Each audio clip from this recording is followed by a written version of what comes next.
Hi y'all, if you haven't seen my face on YouTube before, my name is Nicole and I create content for your average, everyday, middle-of-the-road Christian like myself. I'm doing this because I don't really see a lot of content on YouTube that comes from that kind of perspective. I feel like a lot of the content I see created for and by Christians usually comes from Christians who are very conservative and traditional. They might even come from evangelical or fundamentalist backgrounds, which is not a denomination of Christianity that I align with. Or I feel like on the other hand, Christian content is created for and by Christians who are more liberal and maybe even more new agey. They're kind of losing their religion and becoming very critical of Christianity, and I don't really align with that either. And so since I'm kind of somewhere in the middle, I wanted to create content for my fellow Christians who are just like that, somewhere in the middle. So if you can relate to that, I would love if you would subscribe and join us over here at the Lone Wolves Club and, you know, do all the influencer things like ring the bell so that you can get notified anytime I upload. And if you would give this video a like, that would also help me know that you literally like it and you want to see more content like this. That just helps inform me greatly moving forward as to what kind of videos I should make. But anyway, we are going to go ahead and dive into today's video. So just a heads up before we dive in, we are going to be talking a lot today about a topic that a lot of Christians like to talk about, which is sex. So this video very obviously is going to be not safe for work, not in terms of images or anything. You know, I'm not going to put anything like weird here up on the screen. I will have some visuals, but I promise they are, you know, PG rated, or I'll block out anything that isn't PG rated. But all of that to say though, however, if you are listening to this in public, I maybe recommend that you listen with headphones. And if you have anyone around who isn't cool with hearing about sex, then, you know, definitely don't listen to this around them. And if there are any underage children or little kids around, definitely, you know, shield them from this content too. So viewer discretion advised. So for today's video, I'm going to do a little bit of a deep dive into an interesting trend that I've noticed lately with Christian influencers and content creators, particularly those who used to be very conservative and very traditional when it came to talking about sex. So today I'm going to look at one of the sisters from the duo Girl Defined. If you're not familiar with their platform, Girl Defined creates content like this.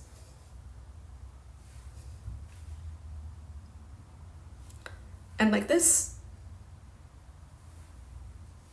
So that's just to give you a little bit of an idea of the kind of content that they make. So you can see they kind of lean more into the traditional like values between men and women. You know, they talk a lot about feminism and how they're against that idea, but they are also more traditional and very kind of puritanical when it comes to sex. So they grew up in the kind of sheltered environment where you didn't really talk about sex. You definitely, you know, did not like explore it in any way. You might not have even had comprehension sex ed, especially if you were homeschooled or maybe you went to like a Christian-based school.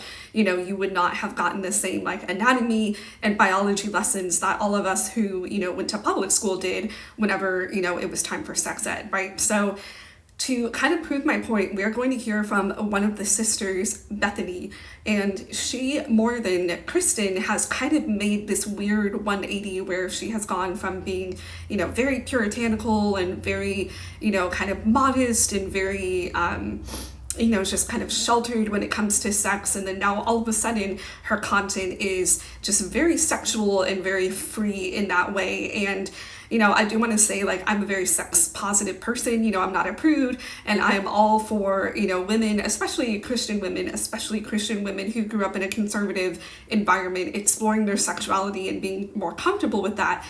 But Bethany just kind of did it in such a jarring way that it caused a lot of whiplash for her audience, and I think it's just caused a lot of confusion.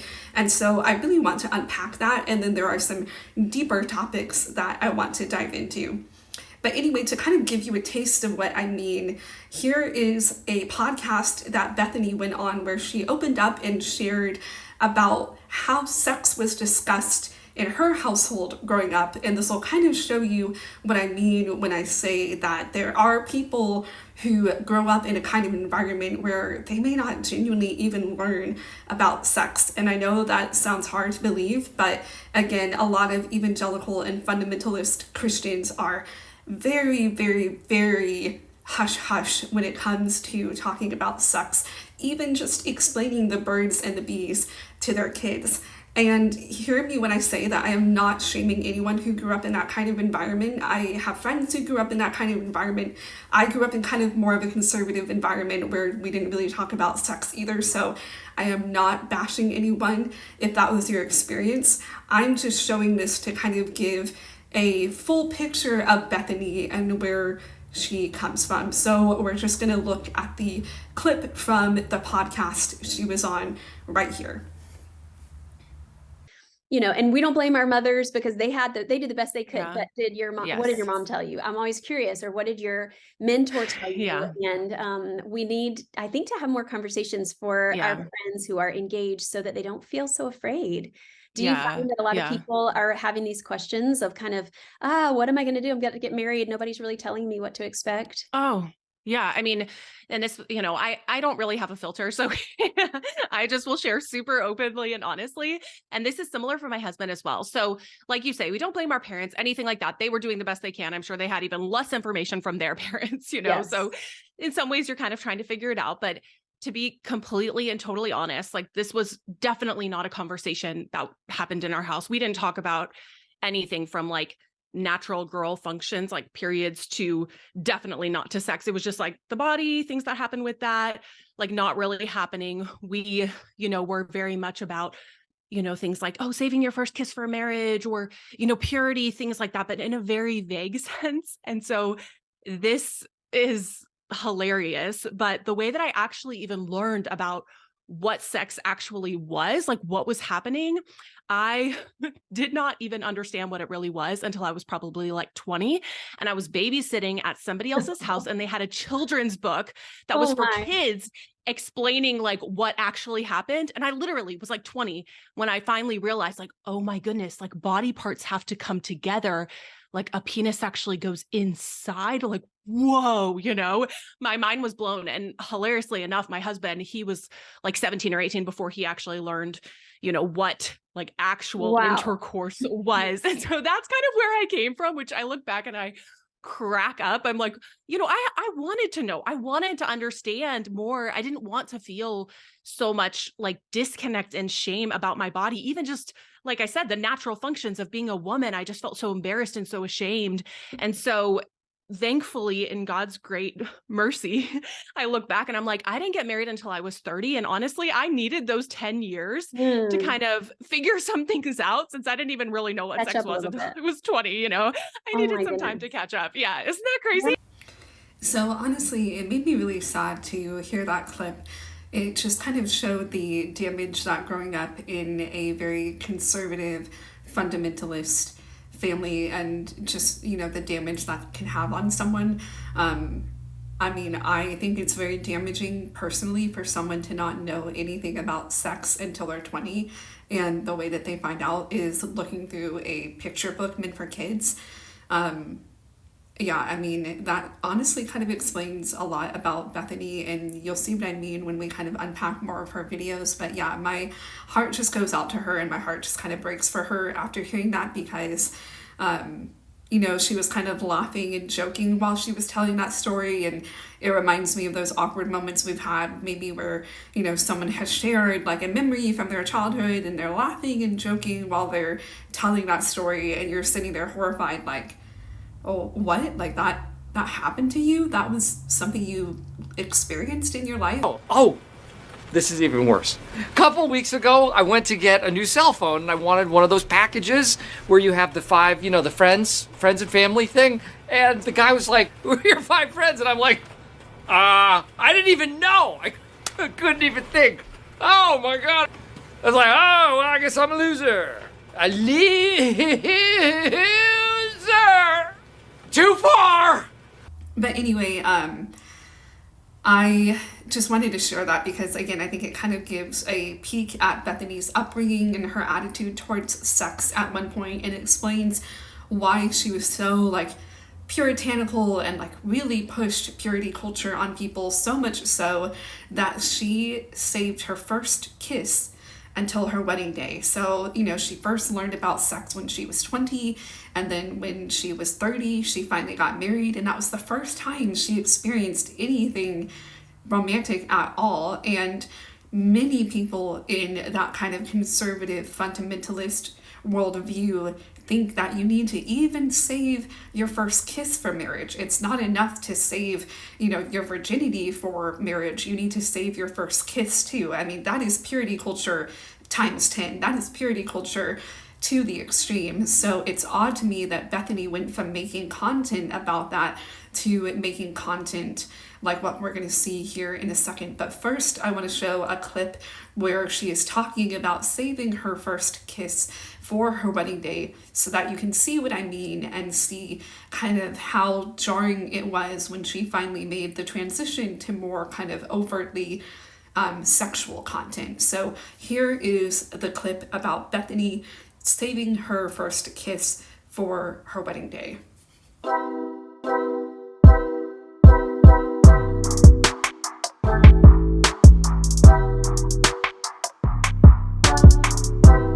A clip where Bethany kind of bridges the gap between her old content, which was very, again, like purity culture minded and everything like that, to content that was more sexual and scandalous. And I know I have been teasing the sexy content. I promise it's coming here in a minute, but I just think this clip is really interesting because, again, it kind of shows that transition from, purity culture to like sex goddess, if you will. And it also kind of highlights an interesting aspect of people who grow up in these kind of high control branches of Christianity where they can't really like be wrong, and you'll see what I mean here in a minute. So let's go ahead and watch that clip where Bethany kind of talks about if she could turn back time and do things differently, would she still save her first kiss for marriage? So now that she's been on the other side of things, now that she's been married for a while, would she still recommend to people that they save their first kiss for marriage? So let's watch that clip and unpack it right now. So neither of us have that prior experience, so it's hard to say, would we do something differently, like when we never experienced that?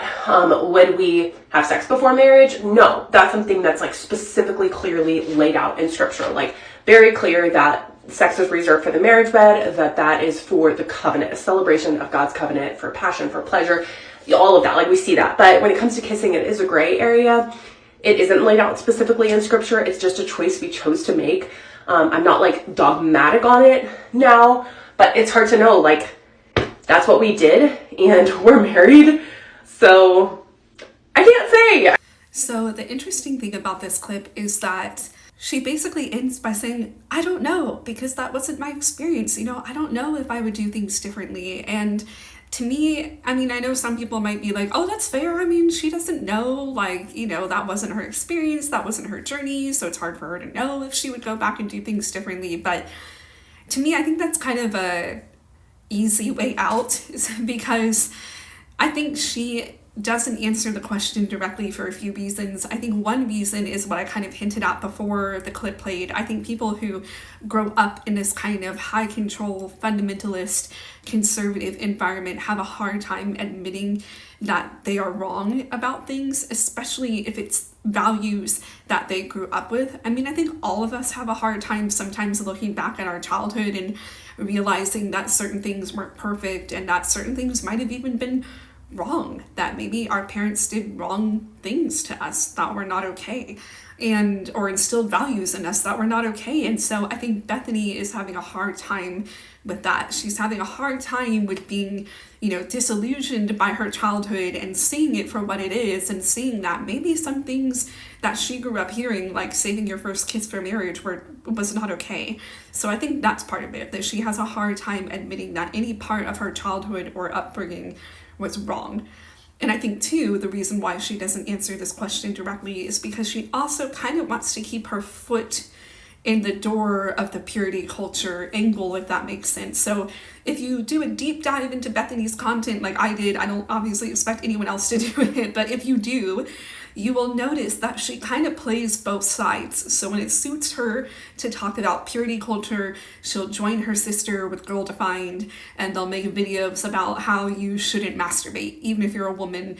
Especially if you're a woman, they're really against women doing that. But even if you're married, they are against the idea of self-pleasure. And so, she'll get on her podcast with her sister and make videos like that when it suits her, but then she'll go on her other page, which we're going to look at now, I promise, her other page called The Intimate Wife, where she talks about all things like sex goddess and everything like that. So, we're going to just kind of look finally at the change that Bethany made. And we're going to start with like tame to like more extreme. So these are some tame clips that Bethany makes over on her own Instagram page, separate from Girl Defined. It's called The Intimate Wife, which, right out the gate, just being upfront about what kind of content you're going to see.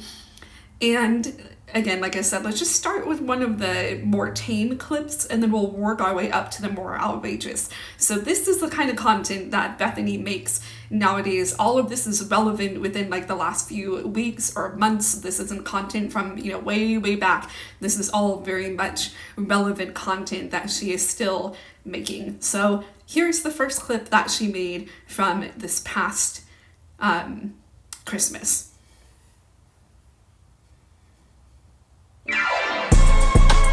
Really get to it.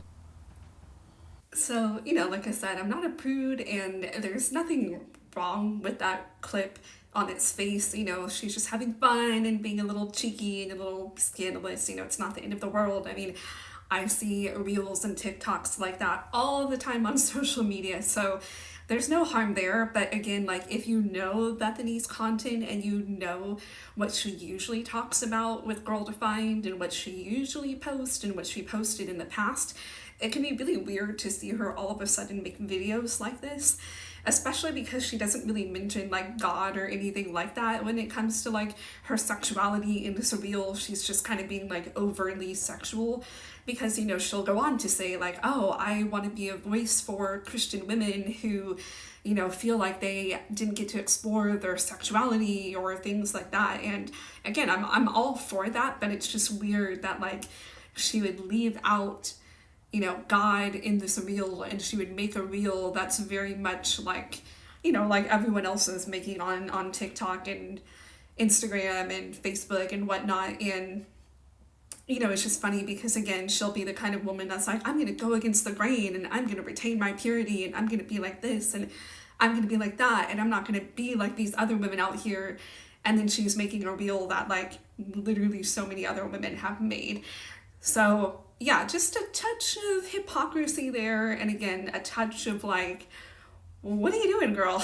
Like, what are you doing? I thought you were all about sex from a Christian perspective and blah, blah, blah. And now here you are just making a reel about how you want your husband to like unwrap you for Christmas. Like, again, it's just, I don't know. It's a very odd pivot to me.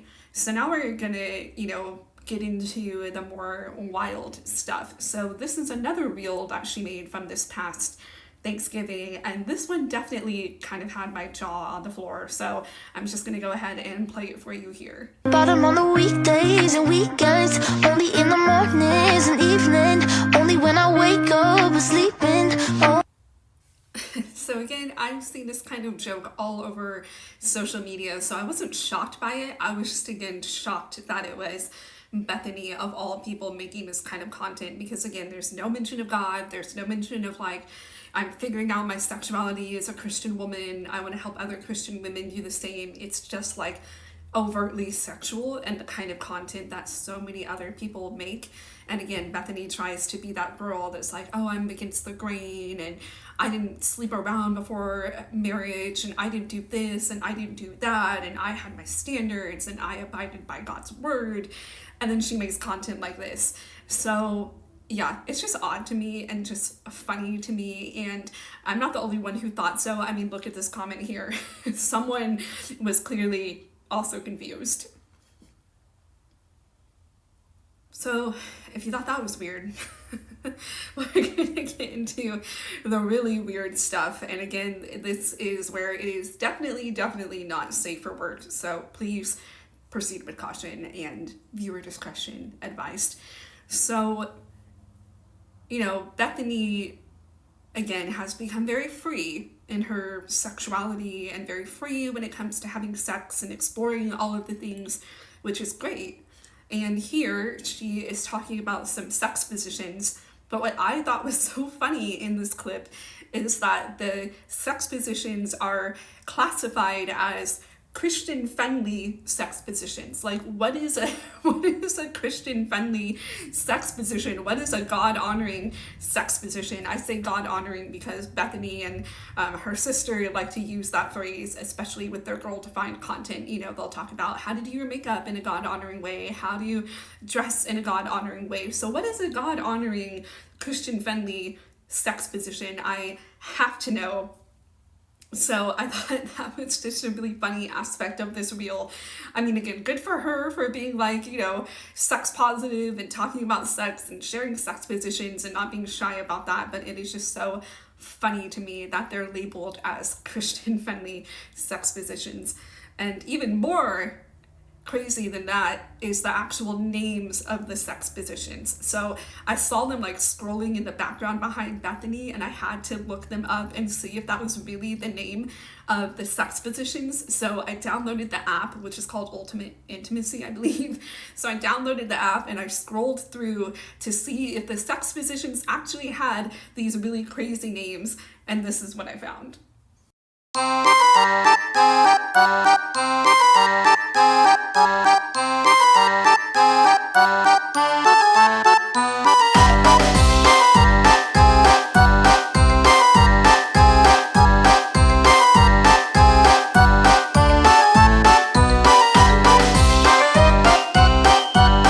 So yeah, I just thought that was funny. Again, harmless stuff, sex positions and all of that isn't that scandalous. I mean, Cosmo is in every grocery store, so we're used to seeing stuff like that. So yeah, not super scandalous, not the end of the world. And she did mix in some stuff about Christianity there, so that's kind of more on brand for her content, if you will. But then we're going to take a departure from all of that and look at probably the most scandalous thing I have ever seen a Christian influencer post.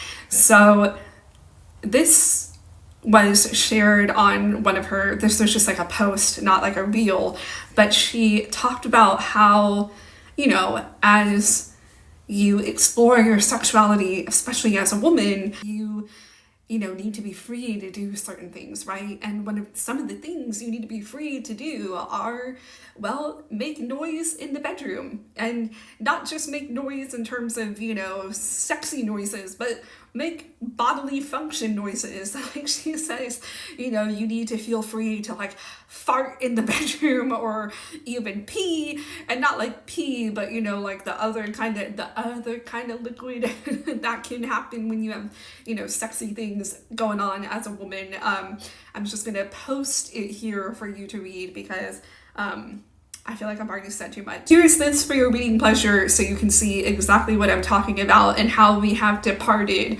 way off the map here. We're not even in the realm of purity culture. We're just somewhere entirely different and strange and weird, and I want to go home. Just in case we had any doubt that she was talking about squirting, not peeing, she clears it up for us. Here's a comment calling out her weird advice in that post.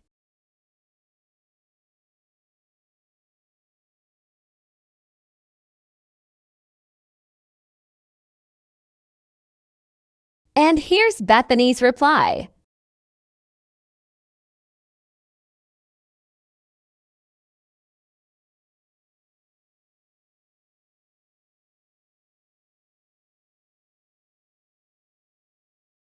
Okay, so we made it through we made it through the wilderness.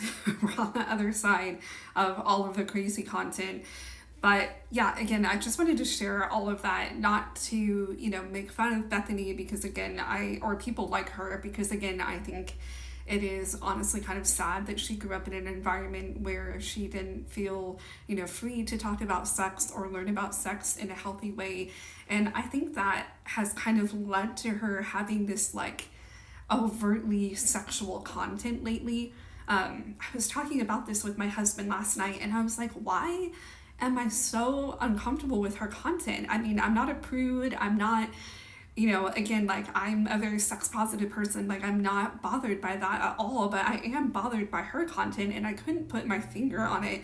And finally, through processing it with my husband, I realized the reason it bothers me is because Bethany is a 35-year-old woman, but she talks about sex and, you know, just is acting like a horn dog, like a 17-year-old. Like that's why it's uncomfortable to me, because she's a 35-year-old woman who is talking about sex like she is 17. I mean, when she says things like, you know, you don't have to ask for permission to do this, this, and this in the bedroom. It's like, yeah, girl, we know. Most people know that. Most people know that you don't need to ask anyone for permission to do things in the bedroom. The only person you need to check in with is whoever you're having sex with. You know, check in with them and be like, hey, is it okay if we tried this? Would you like if I did this? Like, that's the only permission that you need, but you don't need to ask anyone else. I mean, she says here in another post that she was asking people for permission on what to do in the bedroom, and she was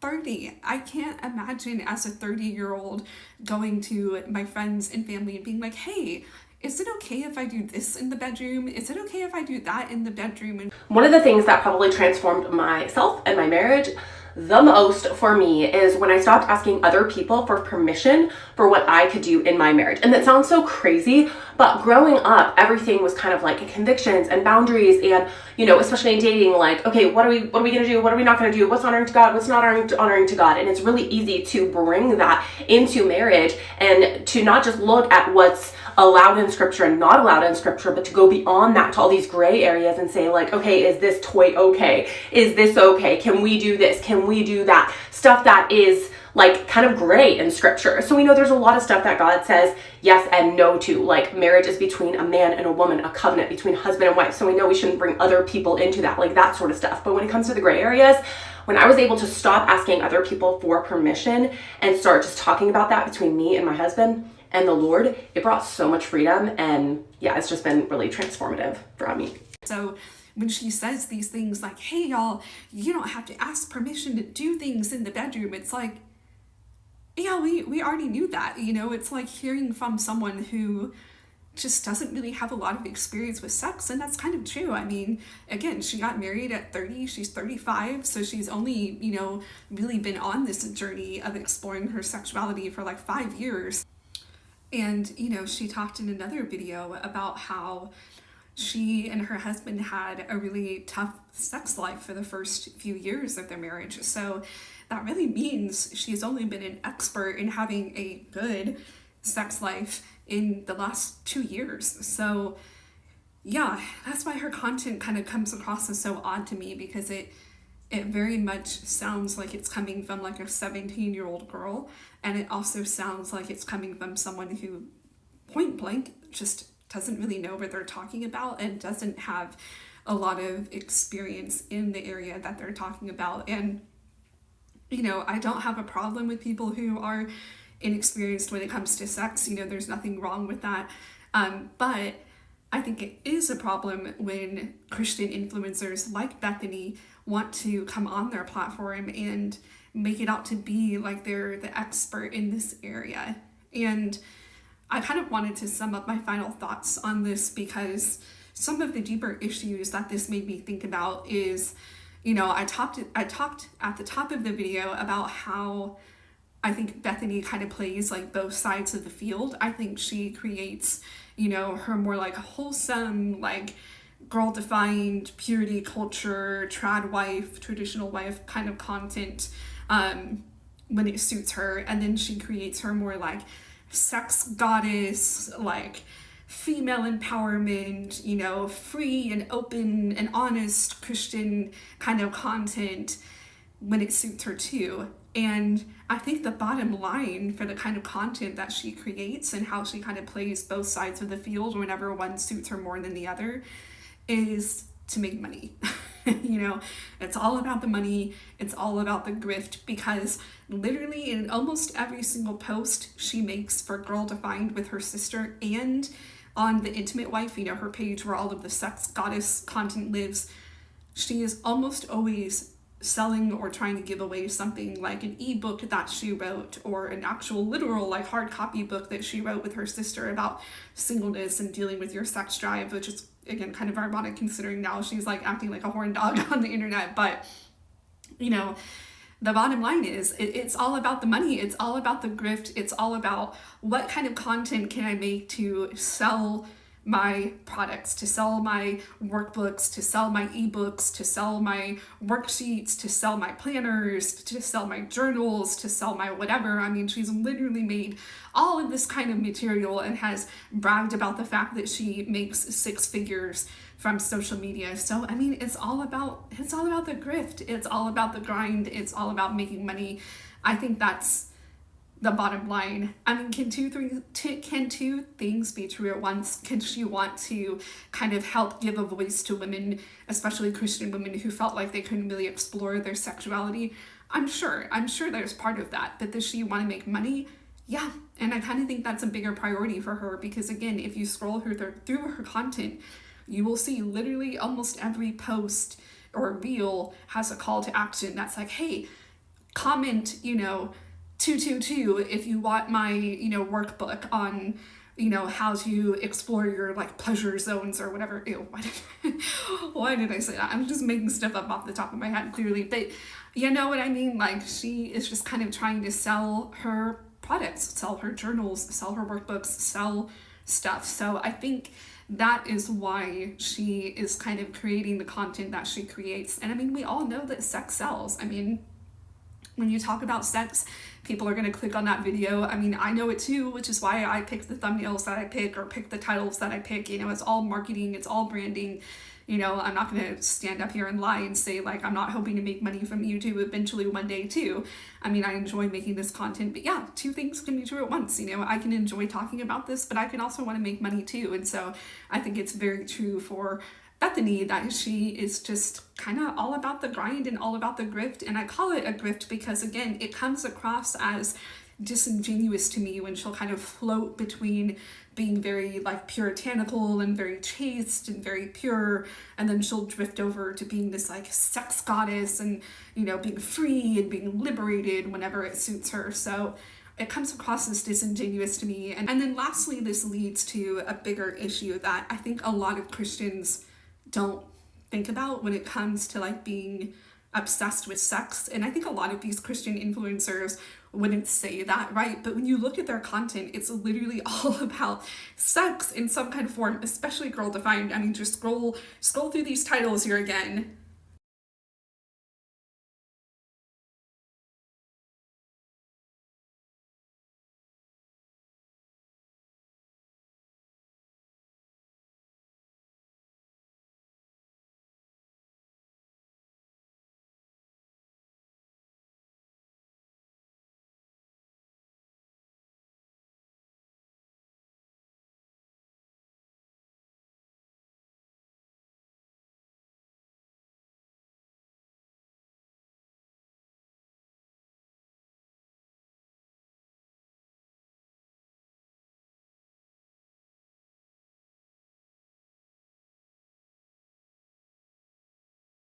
My very most recent video that I made before this one was about another Christian influencer couple, Paul and Morgan, who also talk about sex a lot because, again, sex sells, it gets the views, it draws people in, and these people want to kind of push their agenda and push their kind of more purity culture, fundamentalist, puritanical kind of views, because Paul and Morgan have very similar views as the girls from Girl Defined, and, you know, they're besties, they're friends, so they make the same kind of content and very much live in the same kind of world.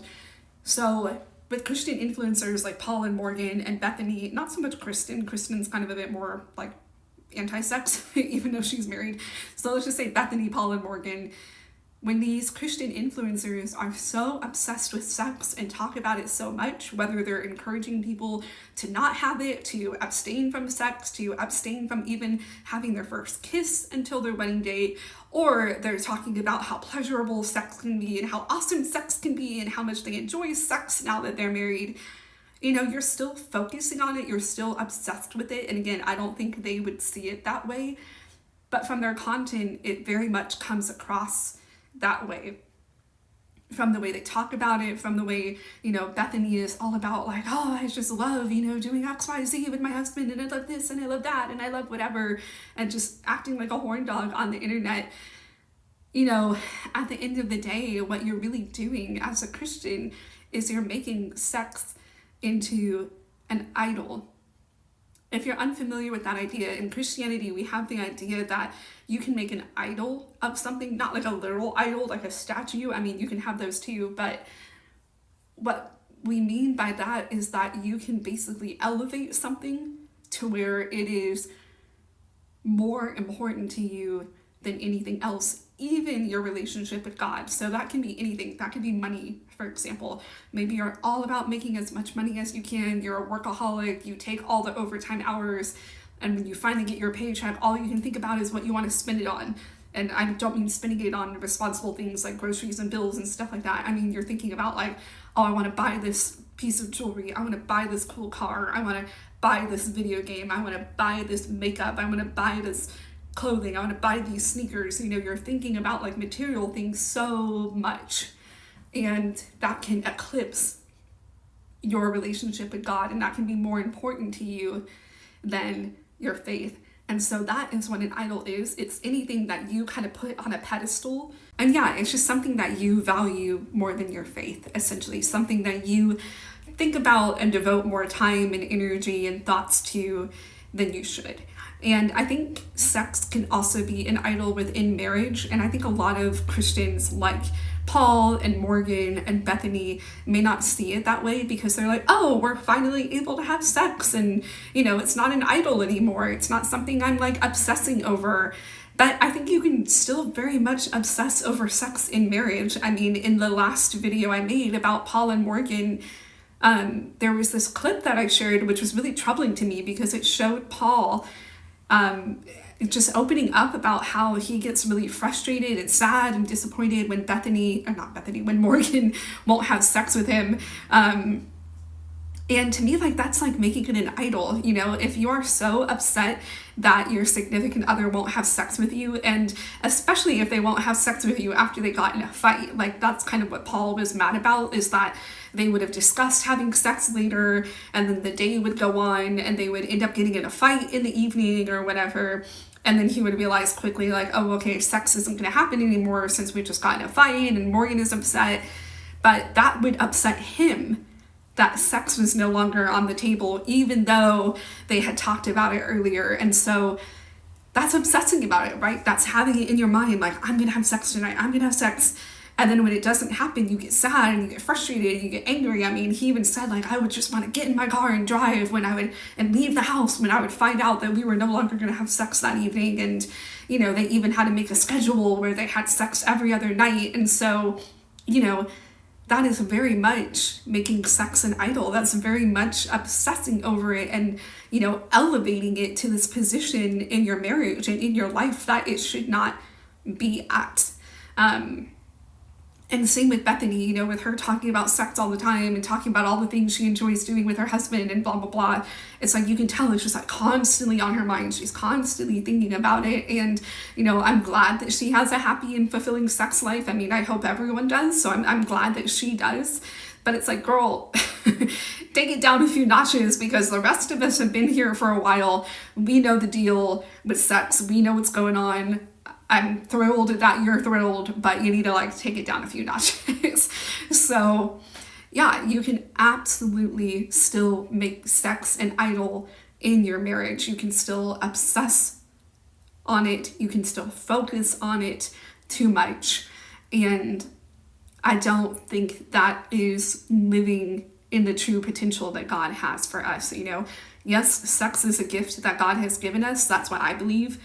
But like all gifts, we shouldn't just like hoard it and obsess over it. We should hold it with empty hands or open hands rather, and be thankful that we have it, but also not elevate it to this super high position in our life, because one day, we're all going to reach a stage in our life when we're not able to have sex, when we're like 70 or 80, or you might go through a time of illness where you're not able to have sex. You might break a leg or break an arm or do something that causes you to be laid up for a while to where you can't have sex. You might just be going through a hard season of depression or anxiety where you don't really feel like connecting with your significant other in that way.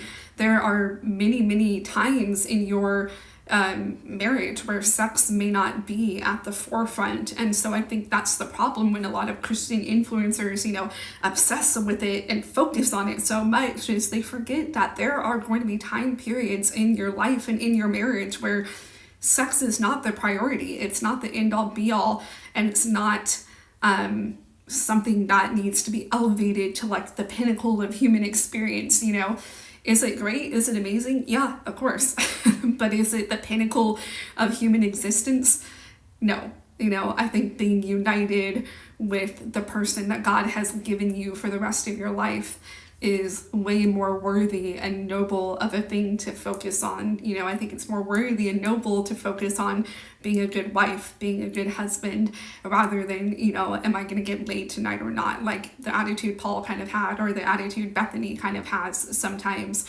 And so, yeah, that's just all I wanted to say on that. I think that's an opinion that a lot of Christians don't really think about and don't really consider, because they think that, now that they're married, it's okay for them to be hyper focused on sex and talk about it all the time and think about it all the time. And I would argue that you're making it an idol just the same as if you are single and you're like still white knuckling it and trying not to obsess about sex. You're still obsessing about it. Your mind is still in the gutter. You're just not doing it. And so either one is not healthy. Either one, I don't think, is what God has for us.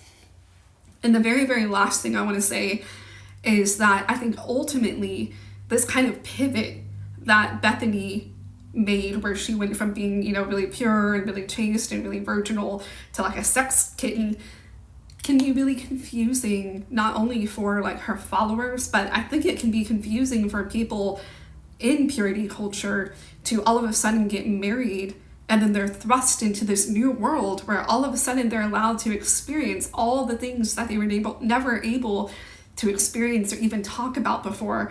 I know so many Christians who have said that the transition from being like single and not focusing on sex and trying to repress your sex drive and shove that down and not think lustful thoughts and not, daydream about doing it with people, they came from, that kind of environment where they had to shove it down so much.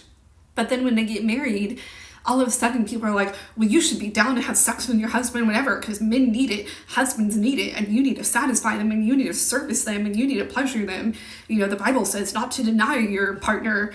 And so that can be really confusing for people. And I know a lot of women have opened up to me during my time of like leading a Bible study and stuff like that, where they had a hard time kind of making that switch from like, oh, I needed to be pure and chaste and virginal before I got married, and that's what everyone expected of me. But now that I'm married, everyone, including my husband, expects me to just be down with having sex all the time. And interestingly enough, again, Paul and Morgan talk about that in my last video. Morgan in particular talked about how hard it was for her to kind of make that switch, especially when Paul wanted to introduce more spicy things in the bedroom, like using whipped cream. Literally, he busted out a can of whipped cream on their honeymoon, and Morgan had a meltdown because she just didn't know what to do with that, because again, she came from that very sheltered view of sex, and so she probably didn't even know that using whipped cream during sex was a thing. So that's also troubling to me, and I think can be really confusing for a lot of people who come out of purity culture, and then all of a sudden they're expected to just be ready to go when it comes to having sex in their marriage. I know personally a friend of mine, her husband shared that 5 years, shared with her, not with me, he shared with her that 5 years into their marriage, 5 years into their marriage, he was still having a hard time with feeling guilt for wanting to have sex with her. So 5 years into their marriage, he was still having guilty thoughts about wanting to have sex with his own wife. And I think that is the damage that purity culture can do and has done to a lot of people who grew up in that kind of environment, where they have a very twisted view of sex and they view it as something shameful and wrong, even when they're finally married and they have the permission to just do all the things. You know, I think that can be really damaging and really just really harmful for a lot of people who grew up in that kind of environment. Like Bethany, there's actually a really interesting article I read about how growing up in an environment where you were taught to deny your sex drive and repress that can actually lead you to start having weird and almost inappropriate sexual behaviors, like being addicted to pornography, for example, which is a struggle that I see a lot of Christian men and women go through too, because again, they're encouraged to not think about sex, to not do it, to not explore it. But then, of course, they're still curious about it, and so they'll get into watching porn, right? Because you might think, well, I'm not doing it. I'm not out here having sex. I'm just watching it. I'm just reading it. I'm just, whatever. And so, yeah, I'll link that article down below, and I'll also link some resources too, because I would hate to just kind of make a video like this and talk about all these things and not have resources. So yeah, if you need some additional resources, please check the description box down below, because again, I would hate to bring up so many important topics and then not leave you with some resources. So there will be, some other YouTube channels you can check out, some articles you can read, even maybe like podcasts you can listen to. I'll try to kind of include a little bit of everything for y'all. And I just want to end this video by saying that if you grew up in a similar environment like Bethany, where you were made to feel very shameful about sex and you were made to repress your sex drive, I am really genuinely sorry that that was your experience. My heart goes out to you. And, if you want to leave a comment about that, I would love to just be praying for you. I know that's a very Christian thing to say, but I really would love to pray for you and pray that God would just heal those parts of your heart that have been made to feel any kind of shame or any kind of weirdness about sex and your sexuality, because you shouldn't be made to feel ashamed of those things. It's a very normal thing to have a sex drive. It's a very human thing to have a desire for sex, and it is very healthy and freeing to explore it. So if you have been made to feel guilt or shame at all, please, even DM me on Instagram if you want to. If you don't want to leave a comment, I understand. You can DM me at lonewolvesclub.pod at Instagram. I'll have a title card at the end with my social media accounts too, so you can DM me privately if you would just love prayer for that. And again, I would highly encourage you, if you have had that kind of background, to please read through some of the resources that I've linked down below. And please, trust someone to maybe counsel you in that too, because that is something that a lot of people can carry into their marriage, and I've seen it really damage a lot of marriages, like I said, with my friend who still felt guilty 5 years into his marriage having sex with his wife. So if you are feeling that, please don't carry that baggage any longer. That's not your burden to bear. That's something that you can lay at the feet of Jesus, but that's something you can also get counseling and therapy for. So if no one else has told you, let me be the first to tell you that I'm sorry, and that there is help for you, and that you are not a bad or wrong or weird person for having those God-given desires. So I just want to end with that encouragement for you. And if you like this video, I highly encourage that you do actually like it, so that I'll know you're enjoying this kind of content. Again, that'll kind of help inform my future videos. I have a lot more I can say on this kind of topic, so if you want to hear from me, like this video to let me know, and I'd be happy to make more videos about this kind of topic. And then subscribe if you want to join our club and have more honest and real conversations from the Christian worldview. Ring the bell so that you'll get notified anytime that I upload. And I just want to thank you guys for spending a tiny part of your day with me. I hope you have a great day, night, weekend, weekday, wherever you are. Bye, y'all.